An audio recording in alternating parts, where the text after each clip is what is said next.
అసలు మనం జాబు పోయిందనే విషయాన్ని అత్యవసరమైతే మన తల్లిదండ్రులకో భార్యకో భర్తకో తప్ప ఇంకొకరెవరికైనా చెబుతున్నామంటే మనం మానసికంగా బలహీనపడినట్టు లెక్క. నువ్వు చెప్పాల్సిన అవసరం లేదు. అది అవసరమైతే ఓ చిన్న మాట, పెద్ద ప్రమాదం ఏం కాదు. ఎవరన్నా అప్పుడు కూడా ఏం చేస్తున్నావు అంటే చేస్తున్నాను కదా, నువ్వు వాడేం వచ్చి ఎంక్వైరీ చేశాడా, ఎందుకు వచ్చిన గొడవ, చెయ్యట్లేదంటే 100 సలహాలు ఇస్తాడు. పోయిందా, ఎందుకు పోయిందిరా, ఏ విధవ సలహాలు ఇవన్నీ. ఇక్కడ మన అనారోగ్యాలు కూడా ఎవరికి చెప్పకూడదండి. కుటుంబానికి వైద్యుడు ఉన్నాడు, నమ్మాం, ఆయనకి చెబుతామండి.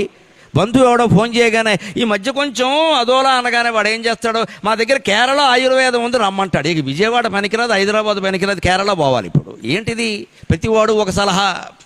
అసలు మన అనారోగ్యాలు వాడికి ఎందుకు చెప్పాలంటే మన డాక్టర్ లేడా, మన ఇంట్లో భార్య లేదా, భర్త లేడా, వాళ్ళకి చెబుతాం, పిల్లలకి చెబుతాం, బయట వాళ్ళకి ఎందుకండి చెప్పకూడదు.